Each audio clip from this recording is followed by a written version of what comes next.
Kita beralih ke sorotan lainnya, saudara. Jenazah taruna Sekolah Tinggi Ilmu Pelayaran atau STIP yang tewas diduga dianiaya seniornya sampai di kampung halamannya di Bali Minggu pagi. Korban dipulangkan setelah polisi melakukan otopsi untuk penyidikan sebab kematian korban. Jenazah Putu Satria Ananta Rusdika, taruna Sekolah Tinggi Ilmu Pelayaran STIP sampai di Bali pada Minggu pagi. Isak tangis keluarga tak terbendung saat jenazah korban dikeluarkan dari ambulans menuju rumah duka. Saat ini jenazah korban dititipkan di Rumah Sakit Umum Daerah Klungkung sambil menunggu upacara kremasi atau ngaben yang akan diselenggarakan keluarga korban. Saya tuntut mungkin masih banyak orang, mungkin masih di polisi masih memeriksa.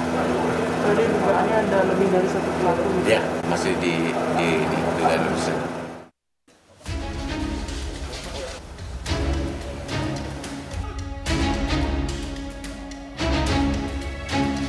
Isak tangis keluarga Putu Satria Ananta Rusdika, korban penganiayaan taruna Sekolah Tinggi Ilmu Pelayaran ini tidak terbendung saat jenazah korban sampai di kampung halamannya.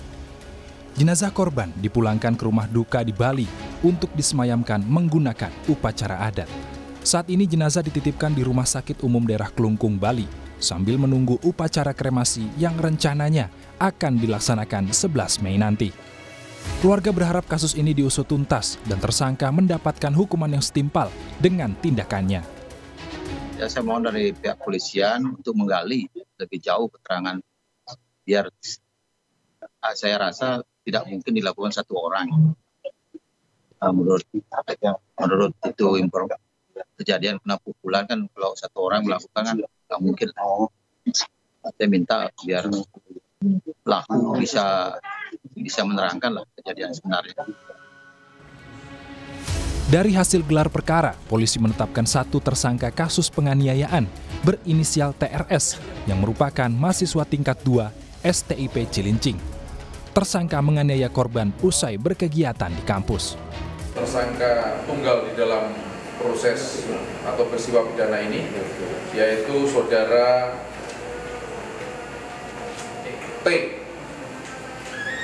TRS, ya, saudara TRS, salah satu taruna STIP Cilincing tingkat 2. Penindakannya persepsi senior junior, ya. Ada yang menurut senior, ini kebetulan taruna tingkat 1 semua nih, 45 orang ini, melakukan sesuatu yang menurut senior ini salah, ya, menurut senior ini salah. Apa yang dilakukan? Dia masuk kelas menggunakan baju olahraga. Itu menurut senior ini tidak di kehidupan mereka, menurut senior ini salah. Untuk mengusut kasus penganiayaan yang mengakibatkan satu orang taruna meninggal dunia ini, Kementerian Perhubungan membentuk tim investigasi khusus terkait dugaan tindak kekerasan di STIP yang dilakukan oleh seniornya terhadap juniornya. Kemenhub meminta STIP mencopot senior yang terlibat melakukan penganiayaan guna menjalani proses hukum. Kementerian Perhubungan sangat menyesalkan terjadinya tindak kekerasan di Sekolah Tinggi Ilmu Pelayaran Jakarta. Kemenhub juga telah membentuk tim untuk melakukan investigasi internal terkait dengan kejadian ini. Badan Pengembangan Sumber Daya Manusia Perhubungan juga telah meminta kepada Sekolah Tinggi Ilmu Pelayaran Jakarta untuk mengambil langkah-langkah percepatan untuk mengusut kejadian ini dan menyerahkan penanganan kasus ini kepada Polres Jakarta Utara agar dapat diproses sesuai dengan ketentuan hukum yang berlaku. Kasus kekerasan yang dilatar belakangi arogansi senioritas bukan kali ini saja terjadi. Kasus serupa dengan motif yang sama juga beberapa kali terjadi di kampus yang berada di kawasan Marunda Cilincing, Jakarta Utara ini. Tim Liputan, Kompas TV.